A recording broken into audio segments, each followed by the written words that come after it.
आपण इंटरनेटवरून golden foil paper असं सर्च करूया.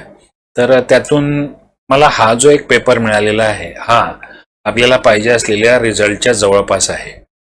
याचं रिझॉल्युशन 578 बाय 280 आहे. आपल्याला तो इमेजमध्येच घ्यायचा आहे म्हणून मग चालून जाईल. याला आता आपण केलं कॉपी इमेज आणि कोरलड्रॉमध्ये आपण त्याला पेस्ट करूया.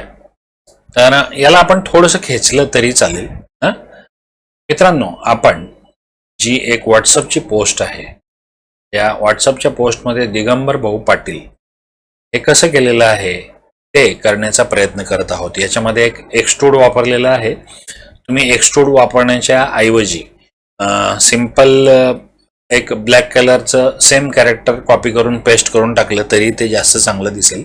आणि हा वरती लेन्स वापरलेला आहे. जे तेजोवलय तुम्हाला दिसतंय हा लेन्स वापरलेला आहे. तर याचा आज पहिला टप्पा आपण पाहत आहोत. हे नाव आपण कसं तयार करायचं ते आता आपण पाहू. आपण कोरलला जाऊ आणि याला आपण पॉवर क्लिप म्हणूया.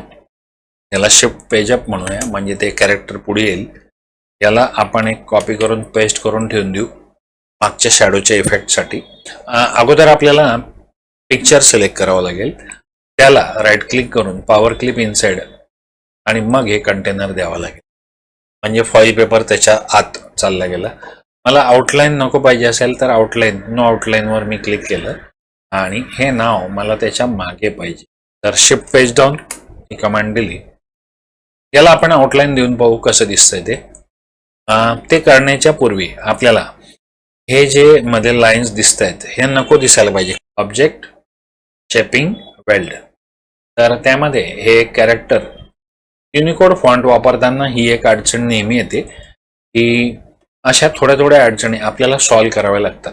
यांना आपण ऑब्जेक्ट शेपिंग वेल्ड ही कमांड देऊया म्हणजे ती जी मधली एरर होती ती निघू. आउटलाईन मला थोडीशी जाड पाहिजे आहे. नेहमी प्रिंटिंगला तुम्हाला आउटलाईन वापरायची असेल तर ती एक पॉईंट कमीत कमी वापरावी. अशा पद्धतीने आपण हे नाव सुद्धा या ठिकाणी करून टाकलं. मित्रांनो, हे करत असताना आपल्या 2 ठिकाणी दुर्लक्ष झालेलं आहे. 1 2 3 4. तर यांचंही करेक्शन आपण त्याच पद्धतीने करणार आहोत. त्यासाठी एक शेप घेतला. या शेपची आउटलाईन आपण काढून टाकली म्हणजे आपल्याला परफेक्ट या ठिकाणी त्याला अलाइन करता येईल. हेच काम आपल्याला बाकी ठिकाणी करायचं आहे. त्याच रेषेमध्ये स्क्वेअरने पुढे प्लेसमेंटसाठी आपण कंट्रोल आणि माऊसचं पहिलं क्लिक वापरत आहोत आणि सर्व कॅरेक्टरला आपल्याला वेल्ड करायचं आहे. त्याच्यासाठी मागचं ब्लॅक कॅरेक्टर मी कंट्रोल एक्स केलं आणि मग या सर्व कॅरेक्टरना सिलेक्ट करून आपण वेल्ड ही कमांड देऊया. वेल्ड झालेलं आहे.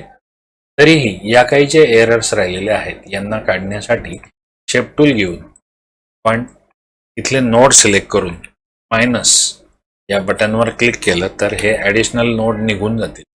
मित्रांनो, या प्रो लेवलच्या टिप्स आहेत. या तुम्हाला कुठल्याही यूट्यूबच्या फिल्ममध्ये मिळणार नाहीत. आता जे कॅरेक्टर आपण ब्लॅक कलरचं कट करून ठेवलं होतं त्याला आपण पेस्ट केलं आणि शिफ्ट पेज डाऊन ही कमांड दिली. आता हे कॉम्बिनेशन मला ग्रुपही करता येईल आणि हे मला परत परत कॅनव्हा सारख्या AI साइट्समध्ये वापरायचं असेल तर आपण याची PNG तयार करून ठेवून कॅनव्हाच्या लायब्ररीमध्ये पेस्ट करू शकतो, अपलोड करून ठेवू शकतो म्हणजे अनेक ठिकाणी मला ते नाव तसंच्या तसं वापरता येईल.